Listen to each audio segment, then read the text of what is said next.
Ezreal going to be locked in. Ezreal now falling down the tier list a little bit because Viper insists on picking Teemo into it. Yeah, no, in the early he's game busted. Yeah. Speaking of busted, this could be bad times for Keen. Yeah, Umti trying to find this one. Doesn't get the seismic shove, but does get a lot of damage down onto Keen regardless. There's the flash from Sohan. Should be able to follow this one up for first blood. And Jinair on the board. The struggle for him is going down on some of these squishier top laners in recent memory. Well, you can see Freecs fighting here on the bottom side of the map as Nova going very aggressive. The Ignite actually goes down as Tucson gets the bop. We're looking for the last auto. Kramer doesn't quite. Oh! There's the never move to finish it off as Kramer burning to death, but it's not enough. Teddy looks a bit tilted here, but just needs one last auto. Oh god, we're just gonna... Well, you just rush past the minion wave, but still, Sohan decides maybe safest to ward. Gets hit by an undertow, and now Keen's able to follow up. One more auto, and Spirit's going to pick up that kill, so 2-1. Now in Spirit, speaking of chase potential. Yeah, hasn't actually been seen yet as Teddy completely out of mana. Umti's going to be able to stop the back, but God, look at the burst damage from the Olaf. The Ragnarok buffing that one up. Tucson's got himself a stopwatch, and he's going to be okay. The cow unable to get the work done as Demonic Ascension's in for Kramer. The burst damage is huge. They wanted to get the kill over to Kuro, but they couldn't get there. It's just the undertow. The Deathbringer's stance in there each reset as well is important. He does find himself the Infernal Chains. It's a good boot back coming in from Umti. Just gets flashed on for all of the damage. Keen's able to pick that one up. Cool guys don't look at exploit like that for too much longer. Jumps forward. There's the ultimate to come down. Slicing Maelstrom from Keen to try and get enough to keep himself alive here. Blade of the Ruin King is good as he has to flash to get out of the way to Umti, but they do manage to lock down that kill in the 2v1. Freecs immediately capitalizing by grabbing the first Drake of the game on the bottom side. Not quite able to get the 1-for-1, but Keen, of course, no 8B cannon, so wasn't going to explode anyone. The lifesteal means he almost trades the ability to go the Dark Seal, the Corrupting Potion, the Biscuiteer, as Teddy. Special delivery! That's a very dead Ezreal. Grace will find it hard to sustain through a bad matchup when it does as much burst and 100-0 betrayals claimed by either side. Yeah, they tried to take it, but then they watched it. Oh god, there's another flash as Kuro did want the kill, but his Ignite's not going to be doing enough here. Ragnarok comes down from Spirit to make sure that he's not going to get booped back by Umti, but he's still going to have to run away. Nova able to actually get him out of there, but it's not enough. Tucson picks up the kill onto the jungler, and now the cow has nowhere to go. This paddock is looking way too big as the Infernal Chains come in. The Umbral dash to chase, and Kuro's going to be able to finally grab his kill. 8-2 now for the Afreeca Freecs. They've been ahead of the play a couple of times at the important moment, Atlas. One person will walk up. They will get the turret here as well. Even if Teddy tries to ult down the wave, it isn't going to matter. Always a bit quizzical when he's the one who's bringing in the build innovation.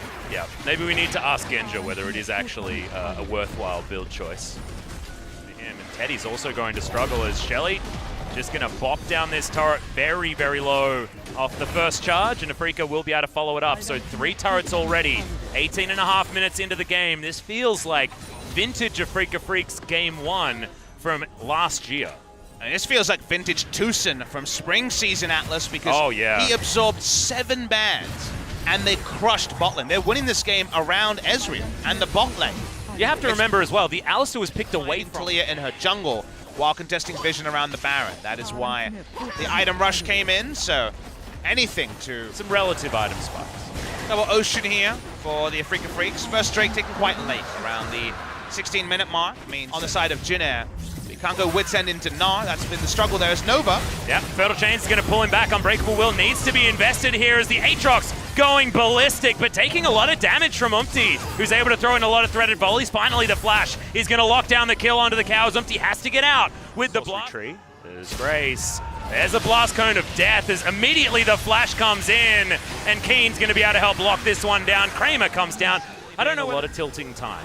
Here is Tucson, wants to find Grace. We'll get him with the body slam as Spirit is going to find the undertow there as well. Another party cast, but I have a feeling Grace is still in trouble. The flash body slam onto both members as Infernal Chains is going to be followed up on. Kuro's grabs that one, and now Teddy needs to be missed by all of these buttons that Kuro has. Umbral Dash gets himself over the wall there as well. As Afreeca Freecs, they do manage to grab the 1 kill, but Teddy's still fighting back. Turns out Rage Blade the Ruin King will do this one very quickly. Another objective, another little skirmish goes away. Stability. True Shot Barrage is going to check the pit as Jinair are in a great position to try and grab it, but nope. The party cast comes down. Absolutely fantastic now that they cleared out the vision that Jinair had here on this top side. So in a turret, very, very free. Now able to move back down towards the bottom side, and it looks like that one will be the next one to fall as Sohan has to answer this lane. And all the while, you've got Kuro pushing and pushing, pushing And the Siege Minion, in fact, able to take down the Inhibitor turret. So base broken already, and that is so important for this composition. Right, this Inhibitor as the first one off the rank. Baron buff still available. A lot of threat just from melee champions, and also if you draw an extra member bot side, Kennen with Baron and a full offensive build. And yet still found a 4,000 gold plus Baron power. Yeah, the old 4,400. The flexibility of Gnar Rise is so incredibly good. As once again, I can't talk about it, as the Gnar into the wall is going to come down on top of Kramer, gets boot back as well. True Shot Barrage comes in, but he's just so tanky. Realm Warp comes over the top. Demon Flare is a fair bit of damage, and he did press all of his buttons as now Keen throws in the ult. He thinks that he's AP Cannon, and it seems to be working out as well. It's a double kill already. Make that a triple. Nova's going to go down. Quadra kill is denied by Spirit, and Umti's running away from the Cannon, who just wants to take down the base.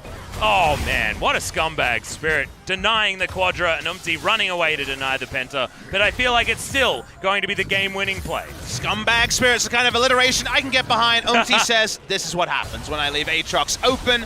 King gonna end the game around that Nexus. Afreeca Freecs, it took about 36.5, but they finally done. 2 days in a row where Kennen has looked incredibly strong in late game team fights, but Keen does it with an on-hit Kennen instead. Smeb looking on saying, that's not how you're supposed to do that. That's not how that play is supposed to work. It's supposed to be the ultimate doing the damage, but nope, it was his autos, and they are also going to take down the Nexus. Jace, of course, does warp the drop. It's going to be Rise top, actually, from Keen, an old favorite from him.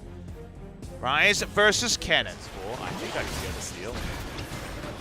Actually, Kuro is around here. We'll see whether he does come in. There's the Emperor's Divide onto a couple of members. The ultimate paired with Tusins is going to be a lot of CC, but Jin Air going to be pretty comfortable at the moment. They've waited out 3 ults, and now Tusins under fire. Kuro here as well. Remember, Conquering Sands, a lot of damage availability here from the Afreeca Freecs, and the AoE is good. They're just going to throw a whole lot of buttons at each other, and teleports are going to be used from both top laners, and then nothing's going to happen. So the Ocean Drake is the only meaningful takeaway for Jin Air. Like you say, so much action threatened. But maybe we'll have to have a back-ended action. Oh yeah, Grace, not a whole lot of options here. He doesn't have the flash because that went down earlier, and Kramer even going to be able to soak through the Unleashed power. Okay. Don't really know why he was there. I guess he was going back to or coming from lane. I kind of lost the train of that one. The bot side, Teddy trying to punish Kramer. Yeah, the flash going to come out. Exhaust is good from Tucson, but I don't know why Kramer was walking that direction. As at least Tucson can body block for these. The Enchanted Crystal Arrow, as our observer is pointing out, still off cooldown. Didn't use it in the last fight, despite the cacophony of action, and it's just going to land on the Kramer. He did have the cleanse available, but Teddy grabs it. Spirit wants to find one back, but they don't have enough damage now. So there's a lot of threat onto Kuro being provided by the bot side. Kramer actually potentially moving up here as Umti. Gonna move out of the way. Good double stun again from the Scat of the Week as the arrow gonna go wide. Tucson throws down the ult, keeps himself alive, and then stand behind me is going to be there. Spirit tanks a full ultimate, but why are you ulting the Sejuani? She's happy to tank that one up. Meanwhile, we're gonna have first Turret Blood go down on the top side of the map as Keen has too much pressure. And these teams stopping Umti going down. Umti wants to do this. He cannot walk past Keen. Nope, Keen's just going to zone. Teddy standing in the front line, but he's gonna get ulted. Good position. Kramer. No cleanse on Teddy for now. Well, Umti wants to find a body slam here as he does get the flash, but I don't know whether that's exactly what he wants, as he's just going to die. The miscommunication. That's true, that is true. Many whelps handle it. BBQ's here today. There is free chicken around. The Rise is most of the goalie, and they're trying to gank him. Who is the 3? Yeah, well, he's going to get stunned, so Realm Warp isn't going to work. He hasn't actually pressed too many buttons. He's going to get taken down by Teddy as he turns up. No one on Afreeca has any information about this one, and Afreeca dropping the ball a little bit when it comes to the vision. And your boy Teddy has also had a non-interactive game where he has 310 CS. Teddy versus Keen, is that what we're playing here, Papa? You know, that would have been the featured matchup when it comes to stars. That's probably the featured matchup for this game also, so we'll take it. With another Umti. Gonna have a lot of burst damage potential. Doesn't steal it. Kuro, in fact, he's able to grab that one as the Devour from Nova gets on. Less Keen and Kramer can be enough to deter them. Arrow gonna land point blank onto Spirit. Oh my Taking God. a lot of damage. Oh, the cask to save his life though, as the turret is finally gonna be taken down. Kuro looking for more, but Teddy gonna be gobbled up by Nova. Tucson still wants this fight though, throws the ultimate down earlier on. Grace's gonna get exploded now that the Devour is not there. Nova can only save so many people. That's the pick that Afreeca were looking for. Can they now just take the Baron? They were so desperate to make it happen, flashing forward to try to get the picks. Jin are still around. We can see Umti's there.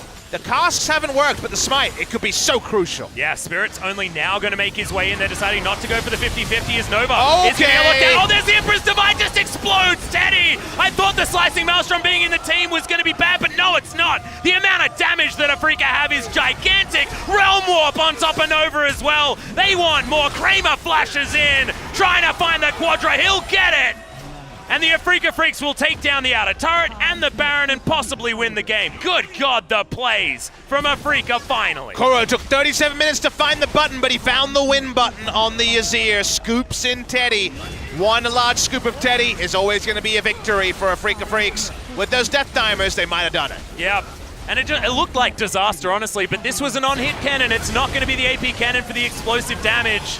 Okay, see you later, Grace. Out of the death chamber, back in. He missed it. He wanted to go down once more, and the sad plane is going to be airing again tonight, guys. A 0-2 for Jin, but Afreeca Freecs.